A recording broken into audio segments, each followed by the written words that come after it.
أعوذ بالله من الشيطان الرجيم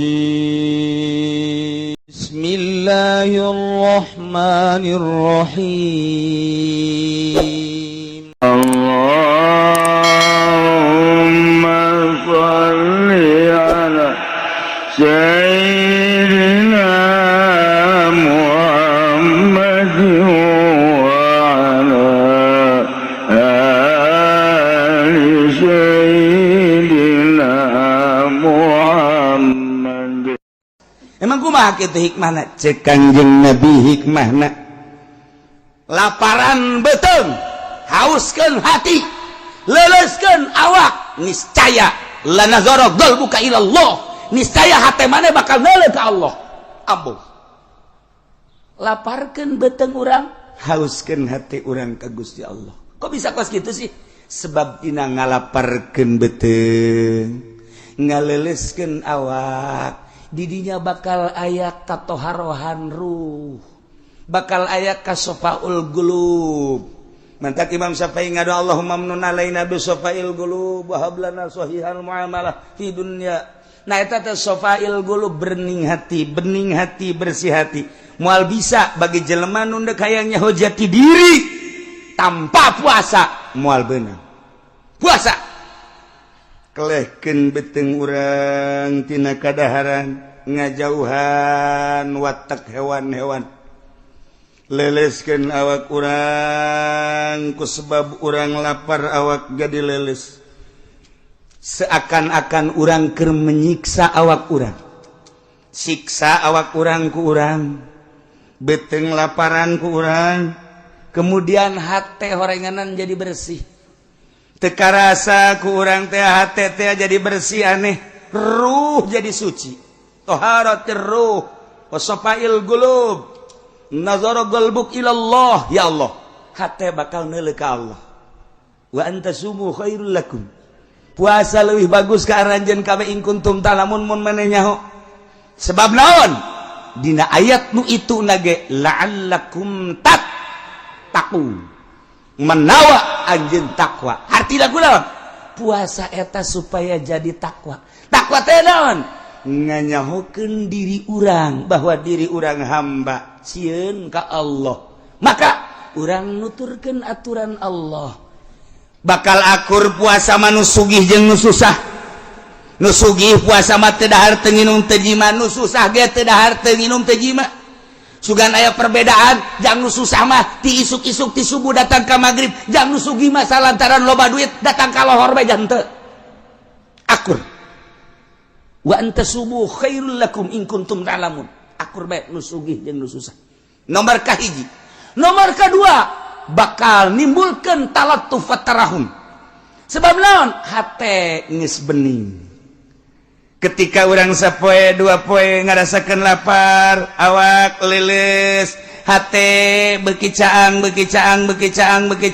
roh beuki bersih, neuleuh urang ka jelema nu susah. Bari mikir horenganan lapar teh kos kieu, mana teuing batur anu terus-terusan lapar, timbul talattuf tarahum, hayang mere. Nu matak jelema nu boga di bulan puasa mah saplit-plit dan nu sugih tetep bae, saplit-plit dan nu boga tetep bae aya merena. Aya bae merena di bulan puasa mah. Sebab naon? Hatena keur diurus ku Allah. Cak Kangjeng Nabi wa antasumu khairul lakum in kuntum ta'lamun. Lamun tadi menyaritakeun ya ayyuhalladzina amanu kutiba alaikumussyam, hukum puasa turun ayat eta teh taun kadua hijrah. Sabada Kangjeng Nabi hijrah ti Makkah ka Madinah taun kahiji macan aya puasa, taun kadua turun ayat ya ayyuhalladzina amanu kutiba alaikumussyam. Jadi diinstruksikan puasa tahun kedua. Sementara Kangjeng Nabi di Madinah 10 tahun. Kangjeng Nabi 10 tahun cokot, tahun teu puasa 9 tahun. Jadi Kangjeng Nabi puasa 9 tahun. Kuluhan nawakis kabeh 29. Hanya 1 nu 30 poe. Kangjeng Nabi puasa teh 29 hanya sekali nu 30 poe. fikih. Ceritaan anak ketika turun ayat wa antasumu khairul lakum in kuntum ta'lamun. Puasa aranjeun kabeh leuwih bagus ka aranjeun ge lamun nyaho. Berarti kan berbicara hikmah. Lamun tadi berbicara hukum kaparduanana, lamun carita kaparduan berarti hukum. Tidinya aya syarat jeung aya rukunna. Nah, diijmakeunlah ku ulama. Ditinjau tina ayat, kemudian ucapan Kangjeng Nabi, jadilah sebuah ketentuan hukum. Ialah fikih. Wajiblah puasa, syarat sekian, rukunna sekian, pembatalanana sekian. Ialah hukum. Tina hiji ayat, ya ayyuhalladzina amanu kutiba alaikumusiyam kama kutiba alal ladzina min qablikum la'allakum tattaqun. Ayyaman ma'dudat. Hese urang mah lantaran urang mah teu nyaho asal usulna. Asbab wurudna teu nyaho, asbab nuzulna teu nyaho. Kemudian jadikeun syarat jeung rukunna go hese lain lalagan. Kudu dibongkar melalui usul fikih. Nah, tarima asak bae geus urang mah ijma' ulama. Mantek lamun Muhammadiyah teu makekeun ka ulama, boloon. Bohong deui nya. Dek dang tibana atuh jam maca Quran ge hese. Maca hadis ge atuh hese. Nyana ge sabenerna mah hate leutik mah percaya ieu enggak embung ngomongkeun gengsi ka NU. Sakitu doang. Gas antepkeun atuh nyana-nyana aja sarua puasana maka Allah. Urang-urangan urang manggeunaheun geus aya anu mangrangkumkeun Imam kitu Syafi'i. Ah embu make Syafi'i lah. Hayang make Hambali bae sebab urang boga tatangga Haji Hambali atuh mangga.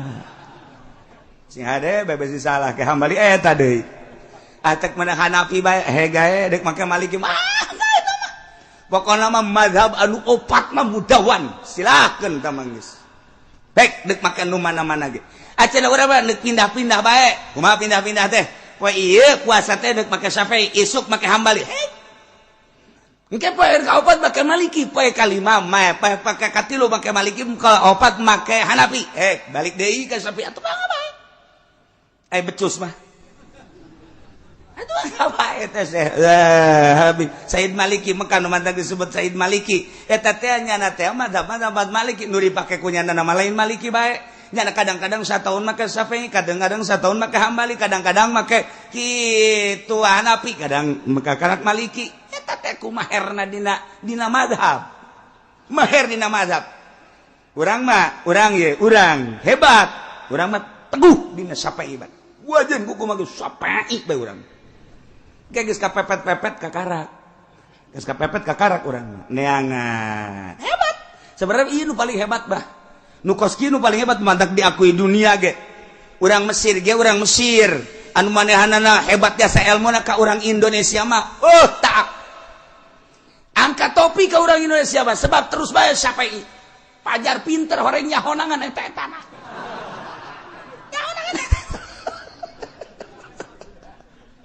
Ya Allah ya Rabbi. Urang mah ku harieu dek munggah haji beda munggah haji bingung. Lantaran naon ieu kumaha toapna?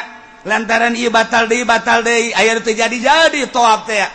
Lantaran toap kemudian batal lah. Teu kudu boga wudu lah cek jalan geus terus bae. Masa kitu sih? Sedangkan syarat toap kan kudu boga wudu. Iya guys, teu boga wudu ja batal deui kan neuk mempertahankan sampai jamal bisa batal deui kajian kumaha ge. Gampang kos kitu mah. Urang taklid ka mazhab Maliki. Hesena. Taklidna tira sapaket. Taklidna teh kuduna wudu jeung toapna. Toap jeung wuduna berarti sebab eta ta'alluq wudu jeung kitu kana toap. Kos kitu mah hese cenah. Sia mah dibere babari ge hese kana bae yo. Geus kieu tuh wuduna wudu Syafi'i nu bodoh mah. Engke top Maliki, jang nu bodoh masalah. Jang nu bodoh mah dikitukeun ge hese keneh bae. Aing mah cenah kumaha aing belos kumaha siapa ya tuh geus. Kumaha siapa ya nu bodoh mah geus lah. Lah cenah pangeran mah tuh geus ngahampura bae ka aing mah geus. Aing ku daekna ge ka Megah geus pohara sakeuna geus. Wah moal ngadengkeun kiai ngeribet jagena teh. Atuh masalah. Tama kos jelema anu ieu teh anu kompetisi.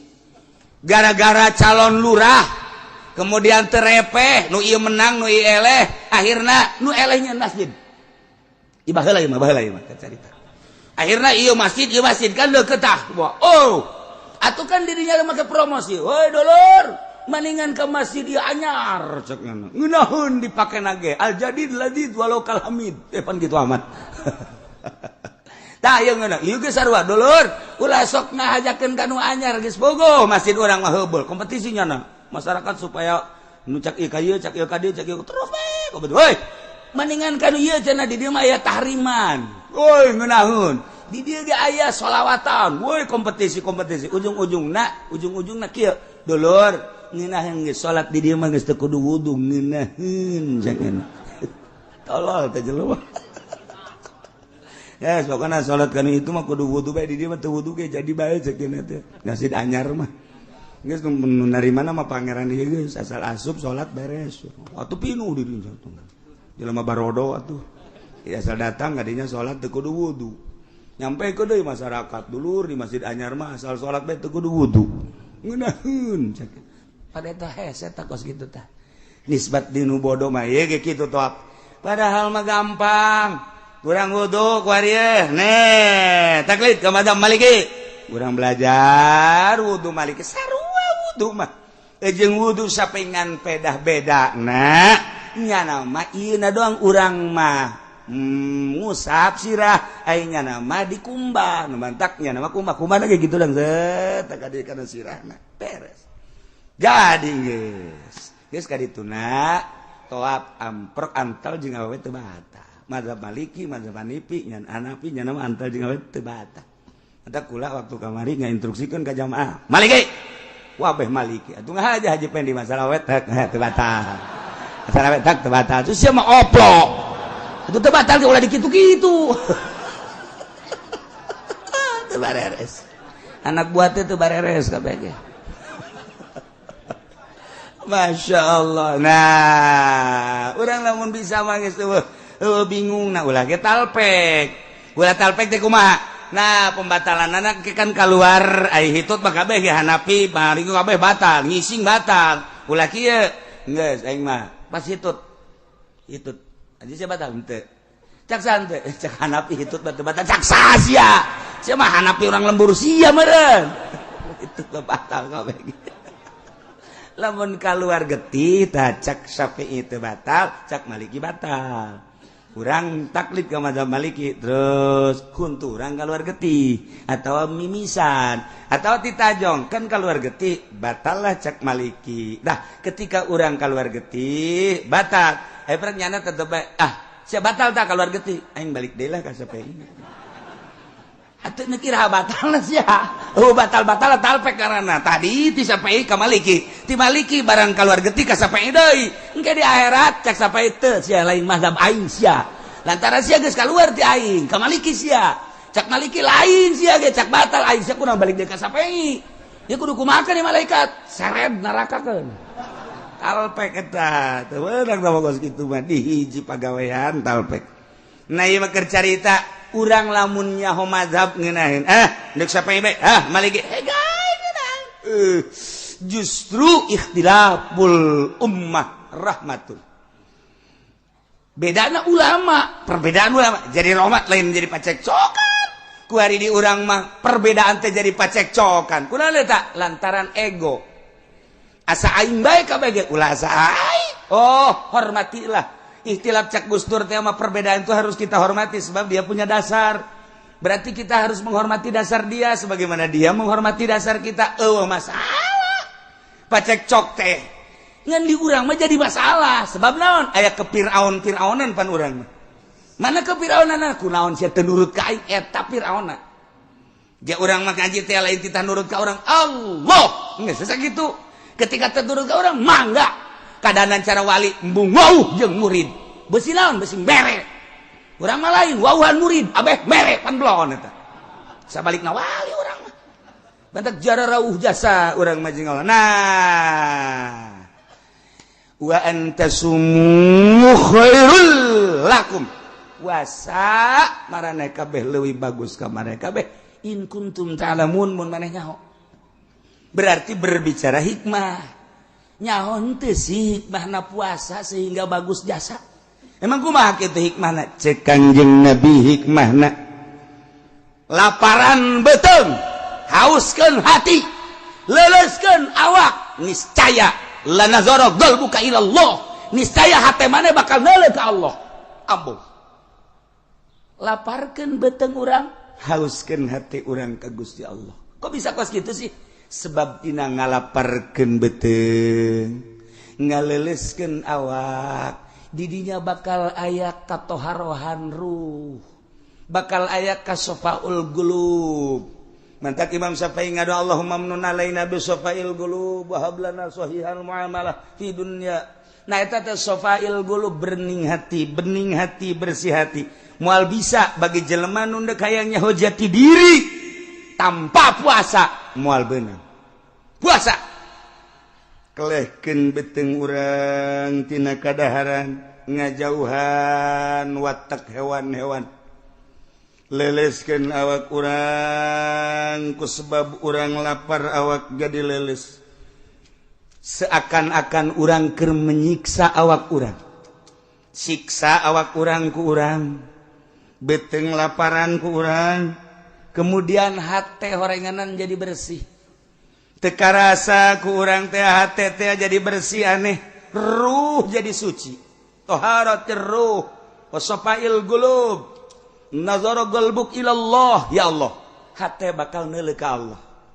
Wa antasumu khairul lakum. Puasa leuwih bagus ka aranjeun kabeh in kuntum ta'lamun mun maneh nyaho. Sebab naon? Dina ayat nu itu nage la'allakum tattaqun. Menawa anjeun takwa. Artina kunaon? Puasa eta supaya jadi takwa. Takwa teh naon? Nganyahokeun diri urang bahwa diri urang hamba sieun ka Allah. Maka urang nuturkeun aturan Allah. Bakal akur puasa mah nu sugih jeung nu susah. Nu sugih puasa mah teu dahar teu nginum teu jima, nu susah ge teu dahar teu nginum teu jima. Sugan aya perbedaan, jang nu susah mah ti isuk-isuk ti subuh datang ka magrib, jang nu sugih mah salantaran loba duit datang ka lohor bae jang teu. Akur. Wa antasubu khairul lakum in kuntum ta'lamun. Akur bae nu sugih jeung nu susah. Nomor kahiji. Nomor kedua, bakal nimbulkeun talattuf wa tarahum. Sebab naon? Hate geus bening.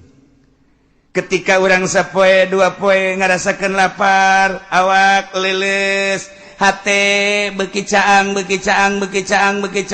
roh beuki bersih, neuleuh urang ka jelema nu susah. Bari mikir horenganan lapar teh kos kieu, mana teuing batur anu terus-terusan lapar, timbul talattuf tarahum, hayang mere. Nu matak jelema nu boga di bulan puasa mah saplit-plitan nu sugih tetep bae, saplit-plitan nu boga tetep bae aya merena.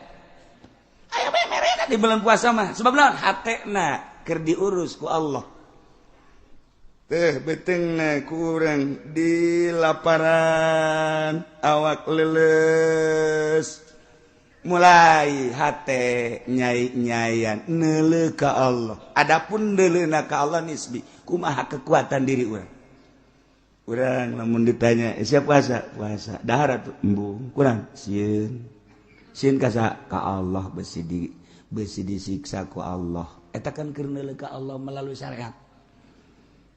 Jelema ngelempre, bae sia geus tutup boga duit bae, atuh dahar embung aing. Atuh dahar bae duit aya naon aya dibelieun loba. Teu aya aing mah teu kajenkeun, teu berarti duit di bulan Ramadan mah. Kunaon emang? Sieun ka Allah. Eta qalbuna beunta. Teu nu sugih teu nu susah. Kumaha? Sia kunaon lapar. Non kitu ngaranna nyang heui bae. Lapar. Emang kunaon puasa? Atuh meuli bae, teu boga duit pantes atuh sia mah. Teu boga duit ieu. Nu teu boga duit tetep bae. Berarti di dieu aya naon ieu? Aya nimbulkeun kaistimewaan jiwa urang sehingga urang tertata rapi. Jam ku urang dideuleukeun bae. Deuleu uluh kakarak jam 4 2 jam deui. Geus dihitungan bae. Neuleuh deui jam 5 sajam deui. Waduh, setengah jam di gelas geus dikikeun mah gelas. Sia nanon setengah jam deui diamban. Aing ngamban mah geus seger sagana. Suara jasa. Eta teh lain lalagata. Jadi urang teh dididik, disiplin, nusugi, nususah, tersiplin ku ayana bulan puasa. Wa antasumu khairul lakum. In kuntum ta'lamun mun maneh nyaho. Sehingga orang terdidik, tersiplin, nusugi, nususah tetep bae bareng bae bukaan. Masyaallah karim. Nu paling istimewa la'allakum takun. Ieu teh nimbulkeun pengabdian nu sejati ka Gusti Allah. Mentek didinya terbagi engke bakalna puasa. Hiji aya puasa awam.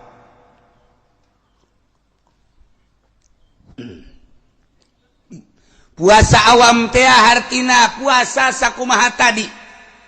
Berang teu dahar teu nginum teu jima sakikituna bae. Adapun nu lain mah teu milu puasa. Mata teu milu puasa. Celik teu milu puasa. Malah mah makin bulan puasa makin dicocokan nu make ka dieu teh tah. Naon ngaranna? Tuh, pan sia mah nyaho je boga pan. Jeung osok. Mata didelekeun bae ka televisi celi di pinuhan. Jadi nu puasa teh ngan sakadar beuteung teu dahar teu nginum. Zakar parji teu diima ngan sakitu doang puasa awam. Ieu mah nu kos kieu mah yeuh disangsikan asup ka sorgana. Sebab ieu mah puasa teh puasa. Can ka asup puasa nu kos kieu. Masya Allah. Okos nu munggah haji lolobana macan jara di haji. Sebab urang munggah haji teh ngan sakadar deuk neuleuh Baitullah doang, muteran Baitullah. Henteu nyahoeun makna daripada Baitullah. Baitullah teh di dinya teh bait Allah, rumah Allah. Urang teh kerja di tamu Allah.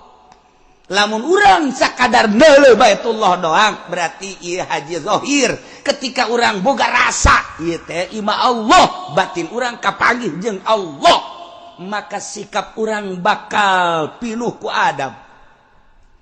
Ditatalah orang di hareupeun Baitullah kira kudu kumaha sebab keur di hareupeun Allah lain aja sosotingan.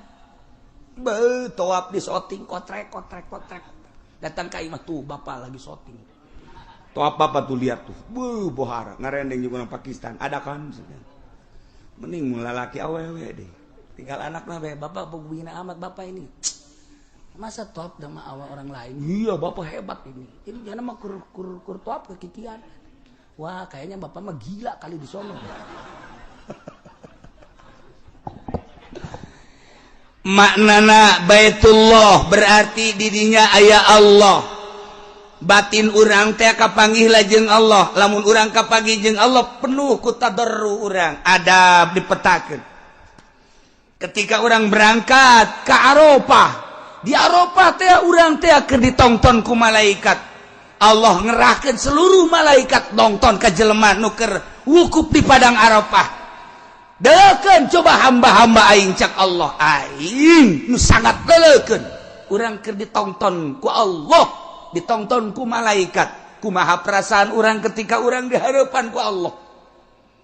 Lain zahir, batin urang teh keur jeung Allah. Kitu keneh ketika urang di Muzdalifah. Di Muzdalifah teh mulung batu. Urang teh seakan-akan deuk ngalempar setan secara zahir nurutan Kangjeng Nabi Ibrahim alaihissalam. Padahal keur miceunan zahir, keur miceunan nafsu-nafsu urang, miceunan dosa-dosa urang. Satu batu piceun ku urang, nafsu urang. Laum piceun bismillah Allahu akbar. Tek. Hawa piceun bismillahi Allahu akbar. Tek. Terapkeun zahir kana batin. Urang wudu ge lamun wudu zahir bae mah kieu-kieu bae. Tapi lamun dibarengan ku batin, zahir urang wudu, batin urang wudu. Zahir urang kekemu, batin urang kekemu. Zohir urang teh ka irung, batin urang ka irung. Zohir urang ka beungeut, batin urang ka beungeut. Zohir urang ka leungeut. Jadi ketika urang beres wudu, zohiron wa batinan, engkena bakal sieup ka deuleuna. Kitu keneh salat zohir kos urang, salat batin nu mantak tanha anil fahsya'i wal munkar. Salat eta nyegah tina fahsya jeung munkar. Tapi kuari mah kan salat mah salat fahsya jeung munkarna henteu kacegah, berarti can salat. Encan sholat lamun ki haji sholat tapi ngeridit keneh encan sholat hakikatna mah sebab teu tanha ani fahsya'i wal munkar. Namun ki haji sholat tapi masih keneh ngagulingkeun ngagunakeun duit bank encan sholat kajen kumaha ge sebab bunnya bener-bener sholat tanha anil fahsya'i wal munkar. Dan selanjutnya ialah urang kakarak datang ka zahir sehingga dibuktina na kuari boro-boro pamarentah urang ge kos kieu keneh. Ndek iraha urang datang ka paeh teu ngurusan batin. Terus-terusan urang mah ngurusan nini bengking bae teh tadi ge. Silaturahmi ngudag nini dagang ngudag nini ngameteran sawah ngameteran nini ngaji urang mah hayang kapanggih jeung nini atuh seserian nini nyagincuna gede jasa. Ngacai deui ta nini-ninina. Ya Allah ya Rabbi horenganan urang lamun dibuktikan kos komo Kangjeng Nabi mah lewat neuleuh bangke embe.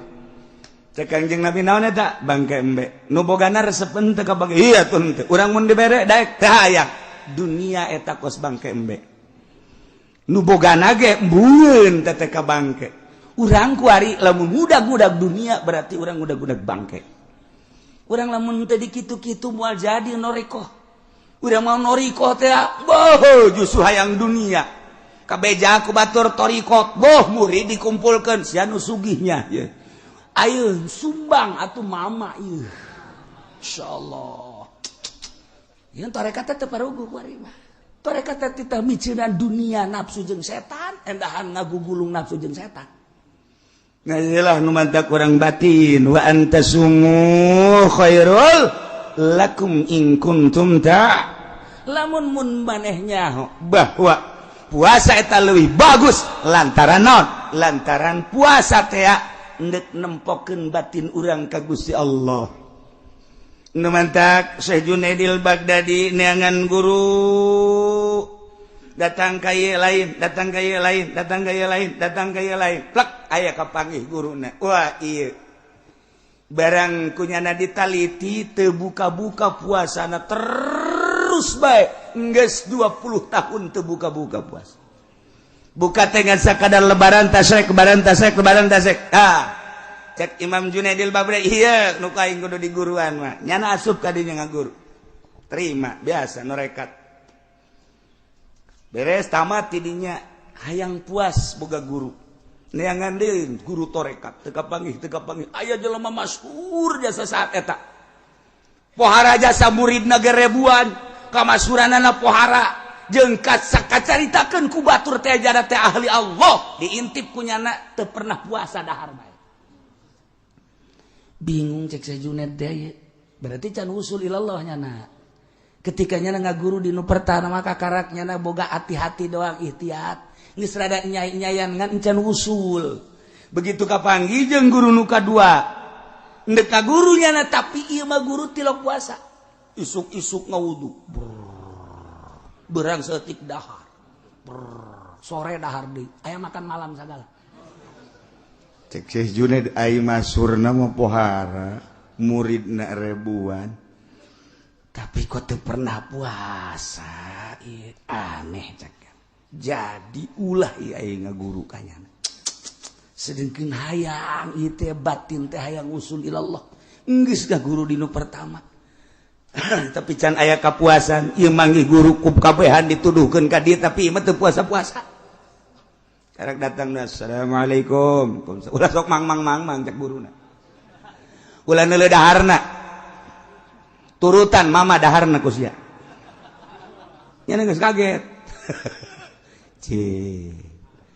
Urusan puasa mah gampang jaknya ya orai ge loba nu puasa hewan-hewan ge loba nu puasa ya geus mun endek berangkat ka Allah dek berangkat tayang usul ilallah Ayo guguru di dia teu kudu puasa jeung mama mah dahar bae cek dia pan kieu mah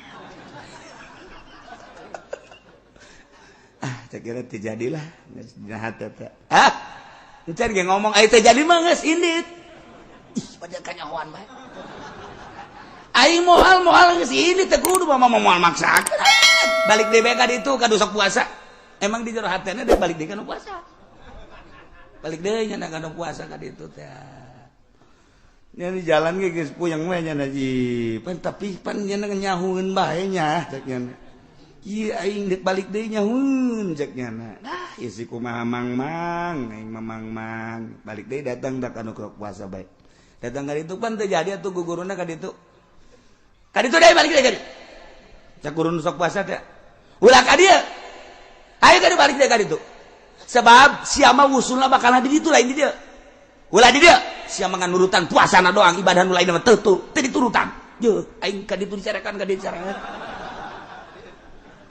wah sakena ieu teu beres si kos kieu ayo ka ditu lanjut ulah di dia siapa ngan saukur nurutan puasana doang lain ka Allah siapa nurutan teh ka makhluk teu jadi tah mah kos kitu mah ibadah Allah nyana geus terngiang-ngiang Syekh Junaid balik deui ka ditu ka kiai anu sok dahar bae teh datang ka hareup datang ka geus kieu bae kiaina ayo sia geura ka dieu ayo sia geura ka dieu balik ka ditu sia puasa bae geus sia aduh teu beres sih urusan ieu langsung ada sujud da hampura bawa ieu deuk dihideung deuk dibeureum ku mama mah bae pokona kula mah deuk ku guru bae kageus ka mama di dieu mah dahar bae kajeun nah sebodoh alah lamun geus kos kitu kudu pasrah deuk kumaha pokona mah deuk dahar teh deuk nginum bae hayu bae sebab usul ka Allah mah lain ku puasa lain ku dahar usul ka Allah mah ku safail qulub bersih hate dahar bae ge ai bersih hate mah usul ilallah puasa bae ge ai hayang sugih mah moal usul ilallah puasa bae ge aing hayang berkaromah mah moal usul ilallah puasa bae ge hayang dihebat-hebat ku batur bejakeun aing mah puasa bae kitu moal usul ilallah salah sia ibadah kos kitu geus kumaha bae cek kana kula dar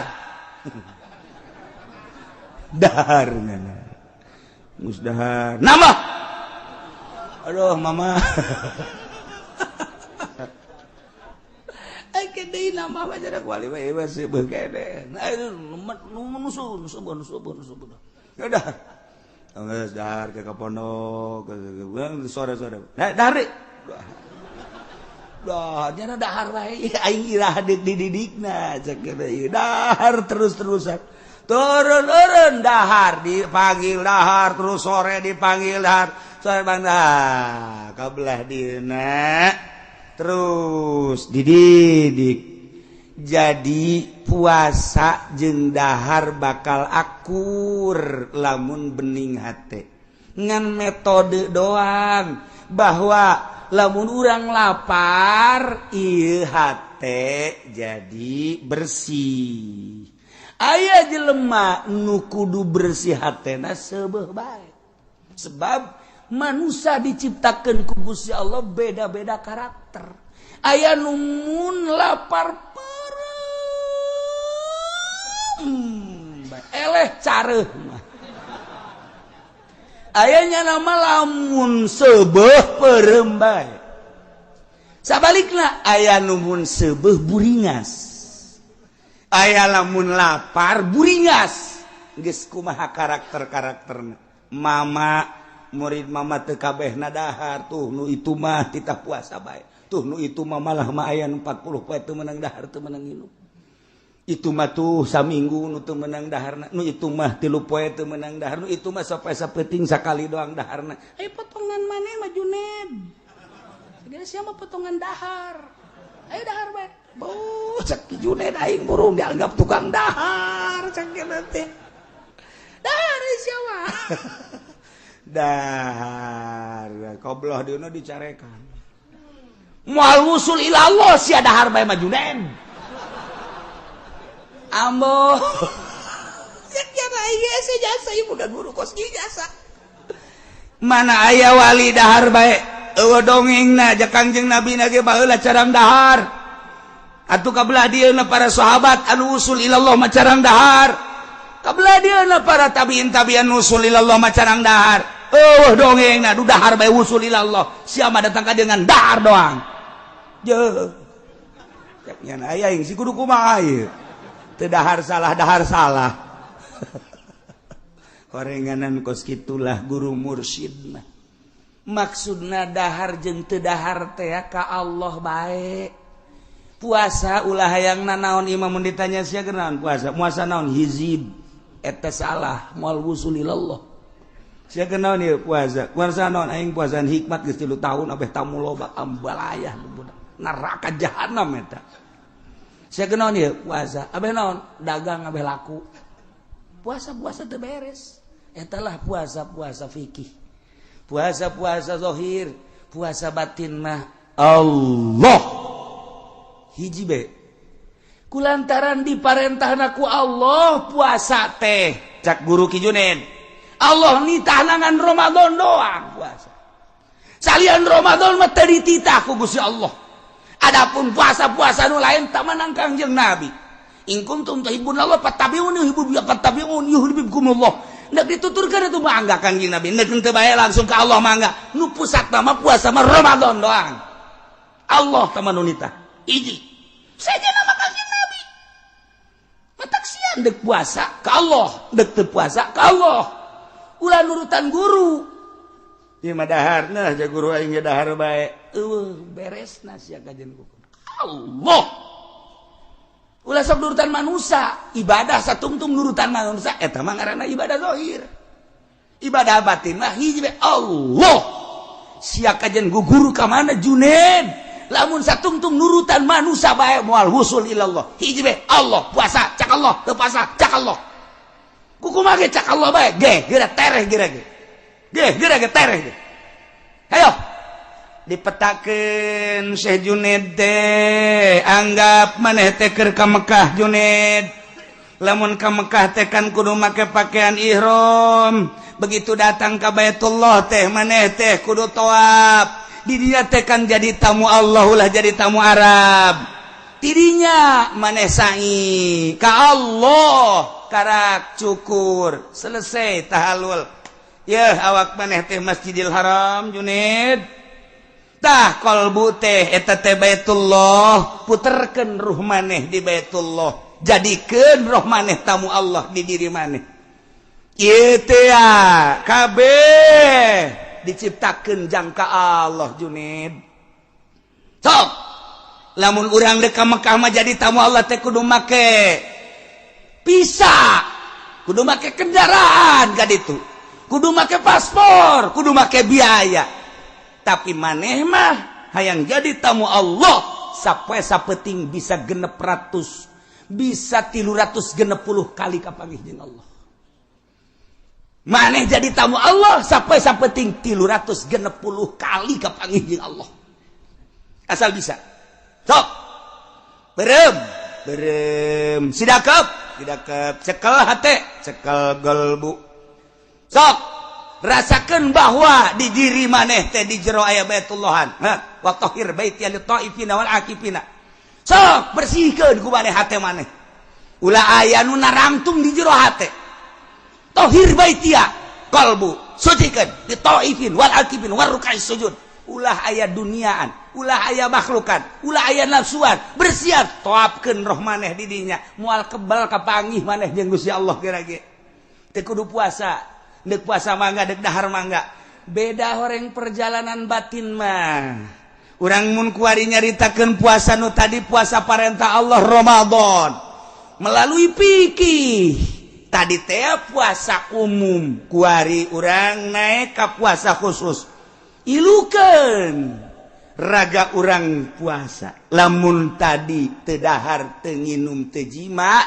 kuari raga urang pilukeun puasa puasakeun mata puasakeun ceuli puasakeun irung puasakeun sungut puasakeun leungeun puasakeun dubur kubul jeung suku sok milukeun puasa ulah sadele-delena ulah sadenge-dengena ulah saambe-ambena ulah salempang-lempangna ulah sacekel-cekelna sakumaha Allah ngainstruksikeun puasakeun raga urang ilah puasa khusus puasa para sholihin urang lamun geus datang kadinya bakal ngeunaheun karasana ku urang gerege puasa tah siapkeun ti kuari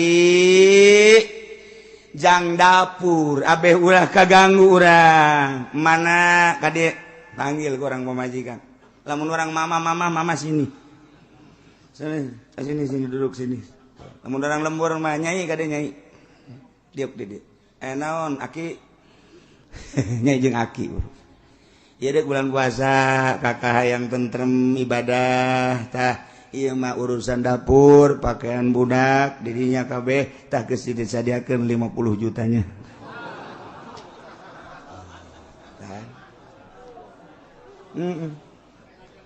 cak pemajikan mudah-mudahan bulan jadi Ramadan kabeh sakna kada ada 50 juta waktu tah 20 juta geus ulah ngagagu-ngagu besi kakak mah itikaf teh besi kakak mah maca Quran teh besi kakak mah kumaha kakak bae tah geus disadiakeun ulah aya naon-naon heuh Kak kan ngeunaheun tah atawa 10 juta tah kayak gampang kurang mah aya kongkorong kana jual habek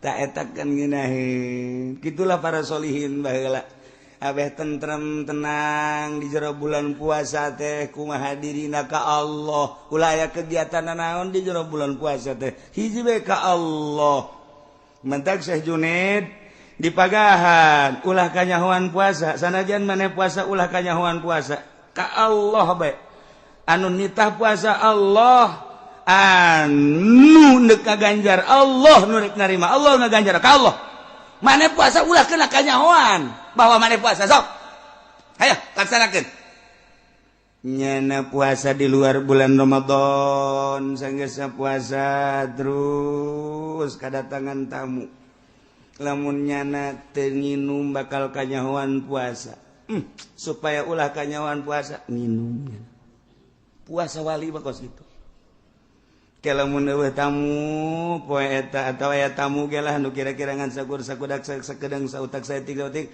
nu nyana moal nyangkeun bahwa nyana puasa atuh teu buka kira-kira bakal kebel nyana diuk di dinya mun henteu milu dahar bakal kanyahoan puasa dahar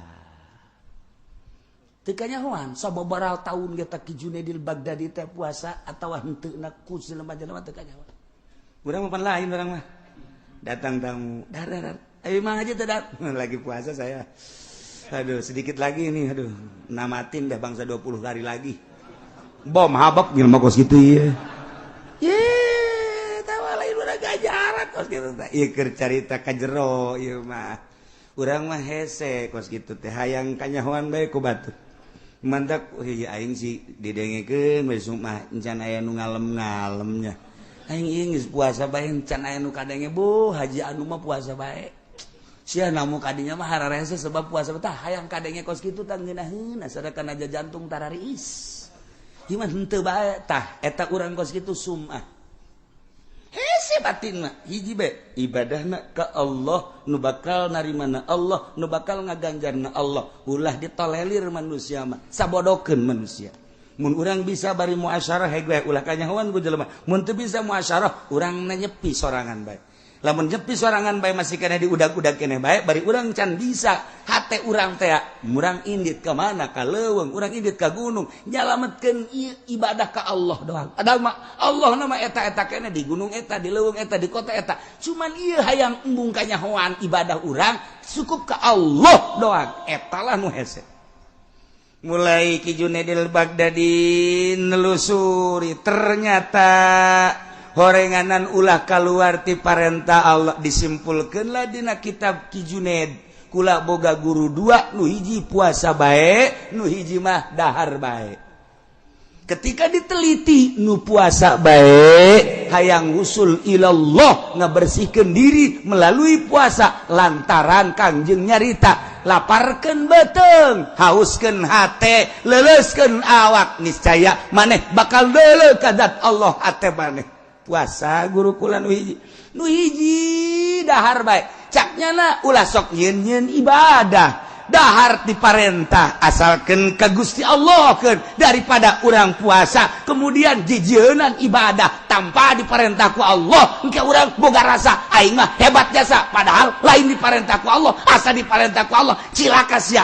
moal wusul ilallah nya nama dahar bae ka dituna artina dahar ge ilaha dibutuhkeun dahar ilaha dibutuhkeun nginum eta lah nu diparentah ku Allah ketika urang lapar dahar cak Allah kulu wala tusrifu ketika orang haus israbu wala tusrifu ketika orang tuduh sare etalah sesuai jeung perintah Allah asal urangna asa diparentah ku Allah usul duanana ilallah tinggal urang bedek milih nu mana neuk puasa bae mangga neuk dahar bae mangga asana urang memilih nu dahar bae tungtung nama atuh beuteng jebag usul mah henteu. Nah puasa awam sakadar teu dahar teu nginum teu jima raga mah teu milu puasa puasa khusus teu dahar teu nginum teu jima raga milu puasa puasa solihin puasa khususul khusus golbu teu sadetik-detik acan ka Allah ieu mah puasa para anbiya di samping teu dahar teu nginum teu jima raga milu puasa celi mata celi irung kabeh milu puasa golbu teu dipohokeun ka Allah barang sadetik ge pohona ka Allah lamun poho ka Allah ceurik nya nama jeung ceurikeun poho ka Allah yang ceurikan poho ka Allah masyaallah kan kitulah tahapan-tahapan jelema berpuasa ka Allah tinggal urang di jero bulan Ramadan wayahna di samping teu dahar teu nginum teu jima raga urang pilukeun puasa TV ku urang ulah pati disetel teuing HP ulah pati diumbar teuing ubral obro aya nu teu mangpaat maksudna teu mangpaat aya mangpaat mah pek bae mangpaat keagamaan rohani urang kitu keneh urang ubral obrol aya teu mangpaat mah ulah dula deuleu urang sing hade ieu mah lain makin bulan puasa makin menjadi-jadi asal jam 5 bae weuh iyalah neangan burit caknyana mah burit di teangan datang meureun padahal mah teu di teangan nya datang bae geus mending di imah urang maca Quran tahun kamari mah urangan bisa namatkeun sakali coba tahun ieu mah hayang 3 kali lah berarti 10 poe sakali 22 kali 30 kali ge kurang diplot eta ge saeutik teuing lamun nyaritakeun para wali Allah mah beurang sakali peuting sakali tamat Quran teh berarti lamun 30 poe teh 60 kali tamat mantep jasa urangan bisa dongengna doang kuari ge Qur'anna di mana karanya jangan kanyawan di Quran ya leungit Quran masyaallah karim itulah para jamaah kaum muslimin wal muslimat rahimakumullah jadi aya kitu puasa instruksi tadi ya ayyuhalladzina amanu kutiba alaikumusiyam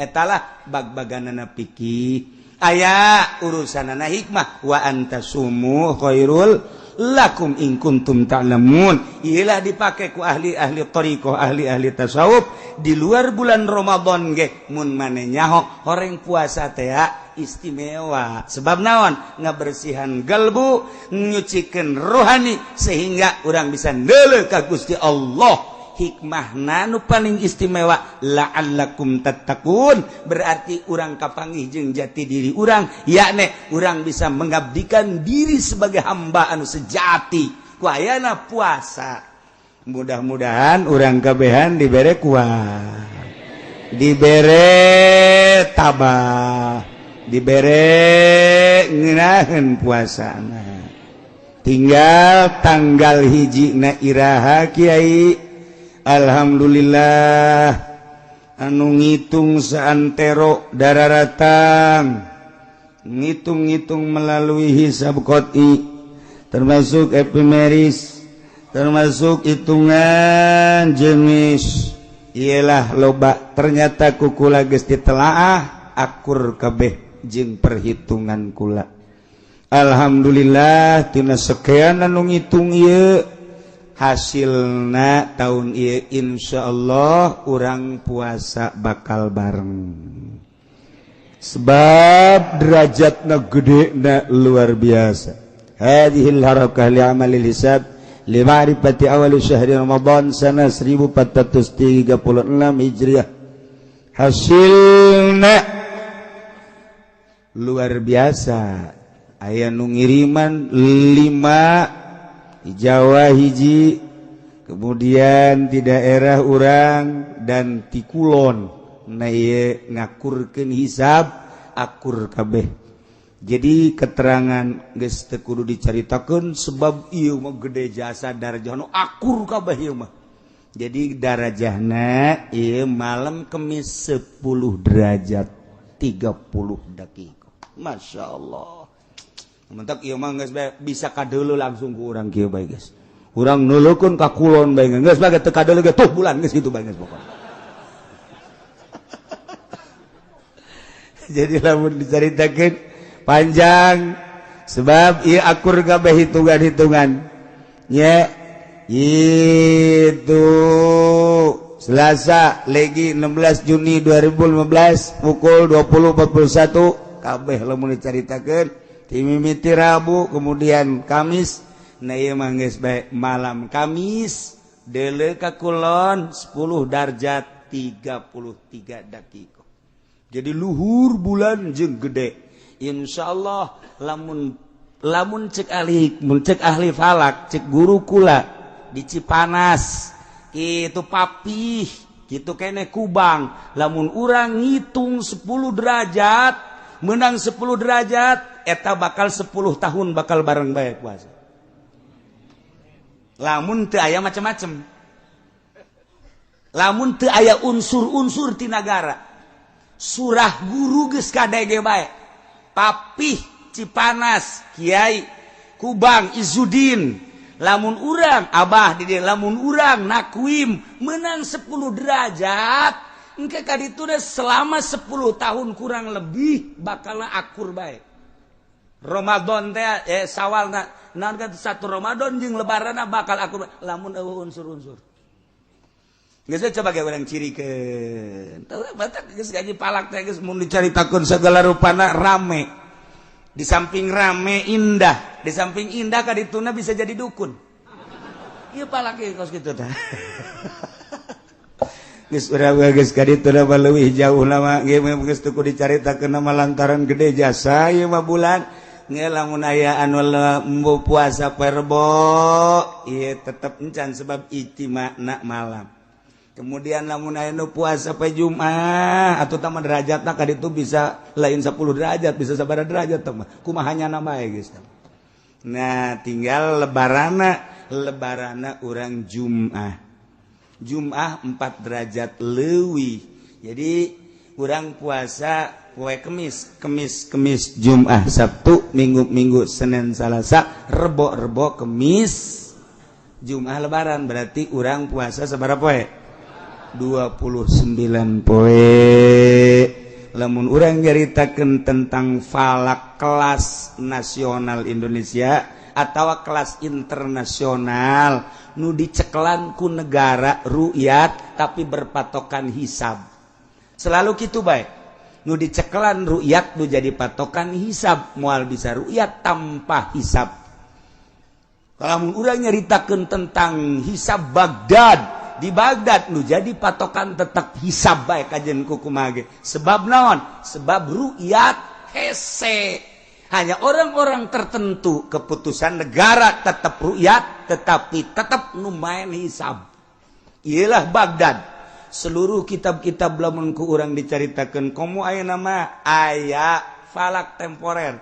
Ieu teh di deuleu tetap kudu hisab bae. Negara memutuskan ru'yat sebab sumul li ru'yati wa abtilu ru'yati, tetapi tetap nu kudu ngadukung di luhurna adalah hisab. Teu bisa teterlengan ru'yat. Haju kuari kurang ru'yat di Indonesia dibayar. Nu tadi kudu syahadah hisbah. Ulah aya bayaran-bayaran. geus urang kuari manggeus husnuzon mana bae silahkeun nu penting mah boga patokan jeung nyaho tanggal hijina iraha kula mah teu ngajak ngan sakadar nyaritakeun ilmu kebenaran loba ti Jawa Timur ngirimkeun ti Jawa Tengah ngirimkeun ti Banten ge aya ngirim ti daerah urang ge aya ngirimkeun alhamdulillah simpatisanna para ulama Jawa Timur Jawa Tengah terhadap di dieu sehingga nyana hayang babarengan make Sulamun Nairen sakadar nyaritakeun hasil Sulamun Nairen Jawa Timur Jawa Tengah Banten termasuk kula jeung aya babaraha murid kula nu ngitung sarua 10 derajat. Nah, gitulah ieu mah sakadar nyaritakeun. Kula mah cenah neuk nungguan pamarentah mangga masalah sakadar nyaritakeun jeung teu kudu nanya kiai deuk kira puasana babatok sia meureun. Aing mah neuk poe Kemis. Takos kitu. Jadi lamun deuk poe Kemis make hisab teu ngajak ngan nyaritakeun kaistimewaan ulama kabeh meunang Kiai Mansur Jakarta jembatan 5 nah iyalah ulama urang nu kudu diakui ku urang jeung nu kudu dihudangkeun di tulangna ku urang sebab lain sakadar sakitu nyana guguru ti Abdul Hamid nyana guguru ti Ulug Bek nyana guguru ti urang Spanyol diakui dunia internasional ulah haju tidak usah dipake kelemahanana naon heula ulah sok haju ulah teu make karang heula pelebah mana ngarang heula lamun teu make pelebah mana ieu kasalahanana ajukeunlah ka ahli-ahli palak sebab lain kula mah sakadar nyaritakeun teu bisa kula mah di Jawa Timur aya jago palak nu make sulam di Jawa Tengah jago palak nu make sulam di urang Cianjur Sukabumi nu jago palak make sulam aya selentingan ulah dipake sulam mangga bae itu make mah deuk make naon silakan ngan kula masih keneh make sulam munairen jeung para ulama-ulama salafus sholihin anu masih mempertahankan ulama Indonesia. Ieu ulama Indonesia ge diaku dunia. Da samun dicaritakeun tentang tukilan-tukilanana insyaallah kula ge boga ngan moal beusi pajar ego.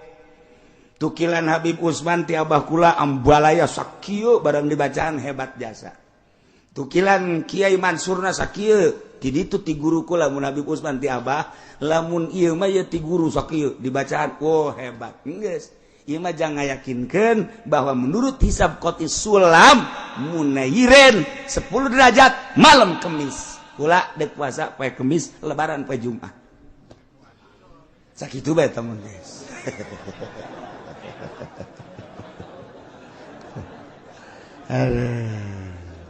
Loba jasa. Tah ieu mah nomor kahiji ala kadar dicaritakeun tentang puasa besi poho doang padahal mah geus nyaraho. Nomor kaduana nu penting mah tanggal hiji Ramadan alhamdulillah geus dicaritakeun poe Kemis bahkan lebarana poe Jumat urang puasa 29 hari. Kemudian selanjutnya salila urang ngaji kula mah sompral jeung sogol tapi eueuh maksudna naon iwal tidurutan guru-guru urang tuan Syekh lamun keur nyarita aya kasogolan abah kula aya naon maksudna ngaremukeun hate endek dirapihan deui hate kabeneran kasinggung nyanana bener-bener nutup hate. Salila ieu alhamdulillah eueuh nu kasinggung aya ge 1 2 3 4 5 6 7 8 aya nu ngomong kieu aing mah moal waga ngaji ka Cilongok cek nyana teh ditanya ku batu emang kunaon nyana mah nyinggungan bae bang sedengkeun aing make duit bang aing mah panjieun perumahan make bang aing moal waga ka Cilongok satungtung aing make duit bang Haji bebeja ka kula atuh saha nu ngundang deui na aing mah henteu ngita henteu ngundang teu jeung aing mah teu perlu ka sia atuh perlu ngadengikeun aing los teu perlu atuh masalah ka di akhirat ge masing-masing bae aing ka surga atuh sia-sia cenah sama sok aju mantep jae sok aju yakin ka surga. Atuh aing teh yakin ka surga mah kumaha ngajakna. Aing teh yakin jasa bakal ka surga. Boh cenah sok amat. Aing dihareupeun sia mah aing sok-sok. Mun dihareupeun Allah aing teu.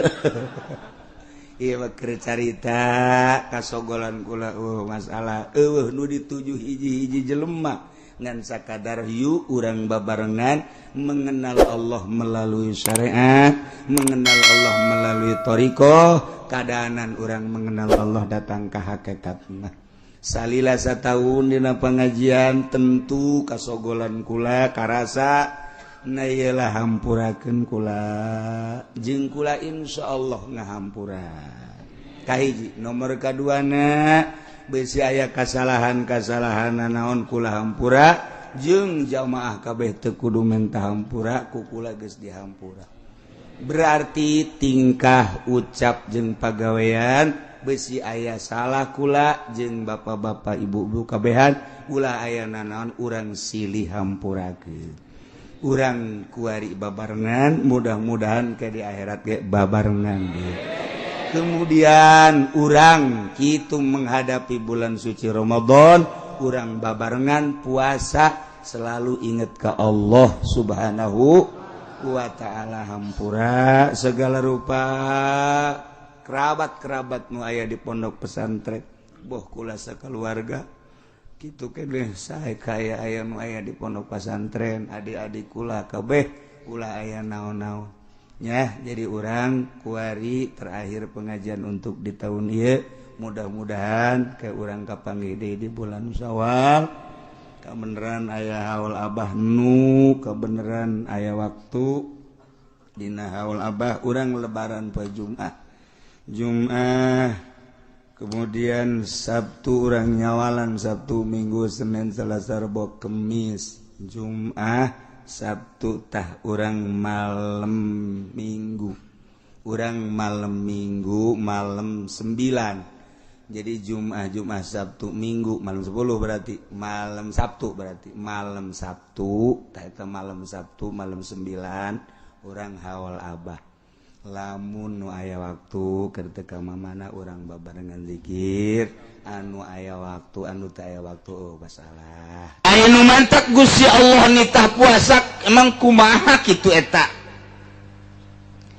nu mantak Gusti Allah nitah puasa lantaran ieu manusia titah deukeut ka Gusti.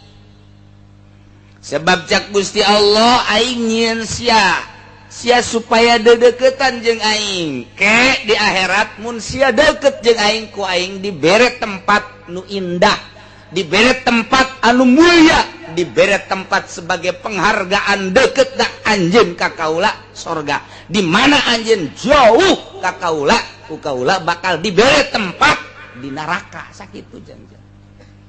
Nu mantep Kangjeng Nabi tugasna basyirau wa nadhira. Hiji ngabubungah sorga, dua nadhirun nyingsenan neraka. Sakitu bae. Geus tugas kiai geus sebagai warasatul anbiya sakitu bae. Tuturkeun Kangjeng Nabi lamun Kangjeng Nabi dibere tugas basyirau wa nadhira atuh kiai nage kuari sebagai warasatul anbiya kudu basyirau wa nadhira. Dudukeun ieu jalan surga ieu. Ieu jalan neraka ieu Golkar ieu. Udah tudukeun. Ulah sambarangan. Babagi tugas kiai tugasna corong Al-Qur'an. Pemerintah tugasna corong Amerika. Sakitu bae geus teu bisa diganggu gugat sama di Indonesia mah asal lu jadi pamarentah nyana kepanjangan bohong Amerika, kepanjangan sungut bule. Kiai mun mimilu kadinya sarua min jumlati Amerik. Sarua bae hese-hese tah. Jadi ngaji mantek mah kos kitu teh kudu dicaritakeun kulun pa badun kulun pa lesa badun kulun pa lesa. Teu kudu buktikeun bae kos kitu. Ulah nyaritakeun mantek-mantek bari nyana henteu bermantek. Tahu kudu nata mah. Teu nyimpul geus. corong Quran Kiai mah, corong hadis, corong ulama eta Kiai. Ulah jadi corong Amerika, mun geus jadi corong Amerika boga mobil di dunia nama, di akhirat dikerekep sia ku malaikat. Ji ulah sambarangan huahe naik Avanza sia. Deulekeun ka dituna emang kumaha sakumaha sih ngeunahna Avanza. Di akhirat dibeulem nanaonan gara-gara jadi corong. Gol gas sama Amerika deui bah.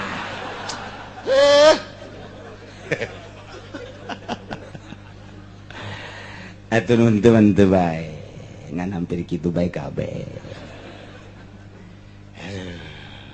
Ieu mah keur carita kasimpulan.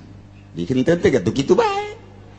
Dihenteu teh ge kula mangan sakadar ngabejakeun doang pedah Kangjeng Nabi basyirau wa syahida wa mubasysyira wa nadhir.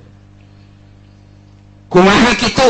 Kieu lazatud dunya arbaatun kalazatan dunya aya opat sakadar opat kanikmatan dunia. Hiji at'am dahar, dua wasyarab nginum, tilu wal jima'u jima sek. Nomor kaopat naon molor. Sakitu gua perhatikan sebagai ieu teh meunang ti Kangjeng Nabi dikemas ku ulama. Oh ngan sakitu kalazatan dunia. Montak ibu lulusan ngajelaskeun ge nikmatud dunya salasah ngan nya nama. Kadituna aya idkholu zakar. Bisa eta ibu lulusan. Nikmatud dunya salasan fardhu taban naumun wa qublatun wa idkholu zakar. Nikmat dunya ngan tilu tengetkeun ku sararia cek Ibnu Ruslan. Hiji naumun molor, kadua qublatun nyium, katiluna mana nyium. Idkholu zakar tah ngabebeskeun panakol tongprong Ci atuh kumaha ngomongna sia eta coba eta jak kitu ti dituna kitu tuh kitu bae. Aduh cek urang Jawa apa iku sia boten ngertos ora iso orang Jawa ya wis gue lulu dah.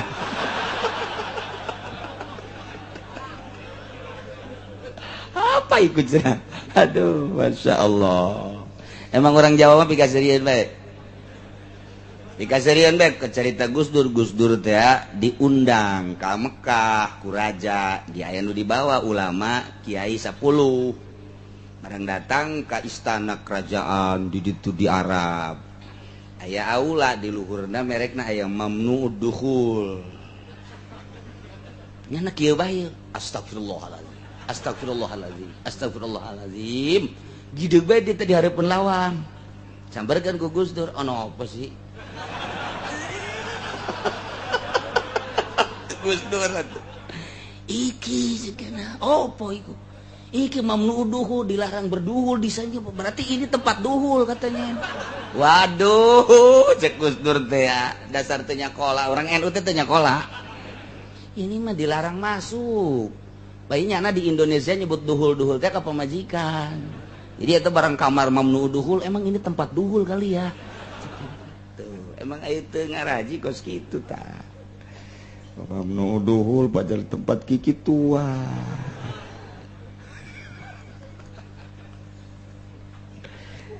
Nah, hiji dahar, dua nginum, hartina to'am teh kadaharan. Imimiti dahar berikut bubuahanana. Nomor kedua inuman, nomor katilu jiban, nomor kaopat ieu adalah sare. Jelema asal geus teu ngeunah dahar, gas geus siap-siap ngameteran taneuh 1,5 meter. Oh 2 meter. Teu nginum kitu keneh bae. Di mana-mana geus teu kuat jima, geus. Moal kebal deui. Komo, duh cenah kiai geus 4 peting teh teu bisa es. Kunaon emang wallahu alam atuh geus ieu memere bae caingan geura siap-siap bae ka ditu. Neuk ngarendeng jeung abah apa jeung emak. Opat eta. Nah, ternyata begitu diteliti fa innaha hijabun lil abdi anillah. Nu opat eta karena kalazatan dunia jadi hahalang terhadap manusia, terhadap hamba, terhadap jelema tidak deket ke Allah. Nu opat eta ngahalangan deket ke Allah. Jelema loba dahar jauh jeung Allah, loba nginum jauh jeung Allah. Eta mah deket da jeung kebobule. Nomor katilu jima jauh jeung Allah. Nomor kaopat naom ieu pertama loba molor teh atuh jauh jeung Allah. Boro-boro jeung Allah atuh jeung dulurna ge jauh. Jeung atuh dulurna nanyakeun ka mana si eta? Hees. Aduh aing mah boro jeung Allah. Jeung dulurna jauh, jeung babaturan teh jauh. Ieu molor. Nah ieu lah hijabun lil abdi anillah. Numandak wa idza furida as-shaumu syahran ala wa idzan furida as-shaumu syahran ala Muhammadin wa ummati kulantaran eta nu opatea jadi hahalang terhadap hamba ka Gusti Allah. Allah mardukeun puasa ka Kangjeng Nabi jeung umatna tina sataun sabulan supaya ngarasa deket jeung Gusti Allah Subhanahu wa ta'ala. Orang di bulan Ramadan mah darekeut dasana ka Gusti. Insyaallah salaki bager ka pamajikan. Pamajikan bager ka salaki. Eta Ramadan teh kos kitu teh. Ka anak bager, ka tetangga bager, anu boga mere, nu teu boga menta bager ngaranna. Insyaallah, insyaallah. Istimewa jasa. Ya Allah, ya Allah. Hiji nomor kedua na hikmah tidak dipardukeun puasa 30 poe. Nu mantak ieu puasa 30 poe atawa sabulan. Kunaon emang? Ieu sasakalana. Inna abana Adam alaihi salatu wassalam, sanyana Kangjeng Nabi Adam. Bapa urang kabehan alaihi salatu wassalam lama akala begitu anjeunna ngadahar buah khuldi nu dilarang ku Gusti Allah, langsung ku Gusti Allah ditegur bakia min jawfihi miqdara salasina yauman, di jero beuteung nyesa 30 poe. Ya Adam, hei Adam, turun maneh. Eta teh akan dilarang teu meunang di deketan, teu meunang di dahar, ku anjeun dirubak turun. Turunlah Kangjeng Nabi Adam. Nu dibawa ku Kangjeng Nabi Adam ti langit ti sorga opat. Nomor kahiji daun. Sebab pakaian eta kabeh kena dicopot ngan ampok-ampok doang. Nomor kedua kulit. Iyalah nu pake beber ampok-ampok. Nomor katilu ayam madu sacakslak dibawa ku Kangjeng Nabi Adam. Nomor kaopatna ieu adalah getah ambar. Opat Kangjeng Nabi Adam mawa ka dunia. Gitulah dongeng Kangjeng Nabi Adam. Langsung turun di India, ngusruk Kangjeng Nabi Adam sujud. Sanggasa sujud ku Gusti Allah diantepkeun bae satungtung eta buah nu aya di beuteung aya keneh. Beak-beak 30 poe. Eueuh 30 poe. Ya Adam irfa. Hei Adam, tanggah.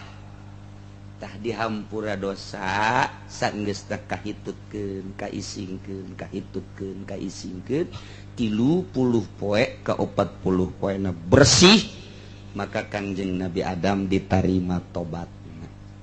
Tah dumatak urang ge kuari 30 poe dibersihan ya ditungtung tanda ditarima tobat menang Lailatul Qadar. Aduh Masya Allah, nikmat biasa menang Lailatul Qadar. Baca-baca teu kudu ngaburi nyai bae Lailatul Qadar mah. Urang ieu timiti puasa teh cedah dongengna batur mah ngaburi nyai belah langit segala rupa Lailatul Qadar. Lain ku kitu bae Lailatul Qadar. Lain eta pamajikan haju seuri ge eta Lailatul Qadar. Aduh Gusti aing puasa teh dibere Lailatul Qadar aing ku Gusti Allah. Kunaon pamajikan nu biasa manyun bae seuri. Bunga teh Lailatul Qadar. Anak cium tangan. Biasa nama anak geus kieu bae. Naon ieu, Bah? Martil ya katarang abah ya. Tarang abah tapi bulan puasa mah cium tangan. Eta ngaranna Lailatul Qadar. Komo haju SMS-an jeung jahe mah. Eta mah neraka jahanam tah mah. Masyaallah karim. Tuh. Iyalah hikmahna nu mentak Gusti Allah nitah puasa ka Kangjeng Nabi sareng umatna salasina yauman bilayaliha.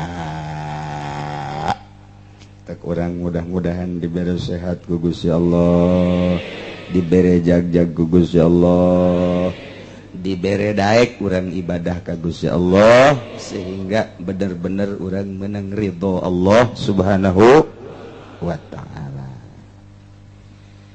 Diriwayatkan dina disyaratkeun puasa teh kieu. Innallaha ta'ala khalaqal aqla. Sanyana Gusti Allah ngadamel akal. Begitu didamel eta akal ku Gusti Allah, cak Gusti Allah, ya aqlu aqbal. Hei akal, madep. Fa aqbala, akal madep ka Gusti Allah. Semoga cak Gusti Allah, ya aqlu adil. Hei akal, mungkur anjeun. Akal adbaro mungkur, nurut jasa akal. Cek Gusti Allah ya aqlu man anta wa man ana. Saha anjeun jeung saha kaula? Cek akal anta rabbi wa ana abduka dhaif. Gusti pangeran abdi, ari abdi mah hamba Gusti anu dhaif. Cek Gusti Allah ya aqlu ma khalaqtu khalqan a'azza minka. Kaula teu ngadamel makhluk nu leuwih mulia tibatan anjeun, sebab anjeun mah geus ngaku jasa. Begitu ditanya man anta wa man ana, anjeun teh ngajawab anta rabbi wa ana abduka dhaif. Istimewa akal mah, nyaho posisi eta akal, nyaho tempat eta akal. Beres gas maneh ku kaula didamel makhluk nu pangmulia-mulyana, cicing maneh akal bakal diterapkeun di manusia maneh akal. Ya sukeun ka manusia-manusia ne urang ieu aya akalan. Nyaho posisi akal memang kumaha kitu. Akal nu sampurna teh nyaho posisi, kumaha nyaho posisina? Mun kopiah dipake di luhur ku akal kan. Sapatu dipake di dieu di handap. Hiji waktu sapatu dikahulukeun. Kopiah dikasukukeun wah akalan. Wah akalan teh geus kitu ngaranna. Pamajikan ku urang dihormat, pamajikan urang ka urang ngahormat akal. Hiji waktu pamajikan urang ku urang ditoler-toler, aya rangdang ora ku urang dimulyakeun, haji kurang akal. Atau luhur teh teu akal. Kitu bae terus. Beres Gusti Allah ngadamel akal, summa khalaqallahu nafsa. Gusti Allah ngadamel nafsu ku ari. Faqala laha cak Gusti Allah akbil nafsu mana panjen falam tujib. Begitu digerokeun sia nafsu tali akbil ka dieu maneh ka dieu menghadap tetep bae nafsu ngabuageun bae ngabuageun eta bahasa hebat ngabuageun geus pohara jasa tah ngabageun jadi gabageun mah atuh geus teu robah saeutik-eutik acan ih atuh cicing bae masyaallah. Sumagala laha tuluy ngomong deui Gusti Allah, aya nafsu akbil tali ka dieu tetep bae falam tujib ngabuageun bandel teu daek madep ka Gusti Allah jeung teu daek nembalan-nembalan acan. Iyalah nafsu. Ada satu mana di dinya bae tapi ditanya cek Gusti Allah, sumagala laha man anta wa man ana. Nafsu saha anjeun saha kaula? Jawab. Faqalat ana wa anta. Tuh kula mah kula, Gusti mah Gusti. Wah, eta kakarak dijieun we geus kos kitu nafsu tah. Geus babagi jeung Gusti Allah teh. Ya Allah, ya Rabbi, iyalah nafsu. Namantak fa'adzabaha binari jahannam mi'ata sanatin lantaran kakarak dijieun geus buang kawala nafsu mah ku Gusti Allah langsung di ka neraka jahanamkeun 100 tahun digodog ta nafsu teh. Digolotrokeun nafsu 100 tahun di neraka jahanam. Geus digodog 100 tahun summa akhrajaha kakarak dikaluarkeun eta nafsu. Tanya deui ku Gusti Allah, nafsu man anta waman ana sanjen sakaula kakarak pajabat sunya na ngajawab bari leuleus Gusti anak-anak wa anta yo geus digodog 100 tahun masih anak-anak wa anta kene bae ieu bangka warajasa nafsu mah masyaallah pohara jasa teu bisa digodog ku seuneu. Nah, cek Gusti Allah coba dek dilunakeun ieu nafsu teh ye. Summa ja'alaha pinaril jumi atas sana. Kuari make seuneu lapar nafsu. Digodog make seuneuna lain nari jahanam tapi make naril ju kena lapar. Ieu diulah itu diulah, ieu diulah itu diulah, ieu dipegung, diantepkeun nafsu teh kena mandiri sorangan bae. Kakarak eta nafsu ngolemprah geus cicing bae tungkul bae eta nafsu tadina mah tanggah bae anak-anak wa anta-anta eta nafsu tanggah bae barang di laparan dibere dahar henteu dibere nginum henteu nafsu ya wewe dibelokeun ku Gusti Allah cicing bae maneh mah maneh bae nafsu coba jadi kahayang teh aku ari dipuasakeun kuari kahayang nate diturutkeun kakarak ditanya ku Gusti ya nafsu man anta wa manana sanjeun saha kaula kakarak fa aqarat cek nafsu inni abduka wa antar rabbu kaula hamba Gusti pangeran cek Allah teh orenganan maneh mah supaya ngaku ka aing pangeran teh oreng kudu dikosongan beuteung sia nafsu geus atuh kuari mah kieu bae lah wajaballahu alaihi wasallam bisabab dzalik manusia ku aing deuk dititah puasa supaya lunak nafsu nu aya di diri manusia tah kitulah nu mantak urang titah puasa teh aya nafsu geus di jero puasa ieu nafsu urang teh ulah dikepar bae ulah dikepar bae lempang dari bonteng suri geus ngalirik bae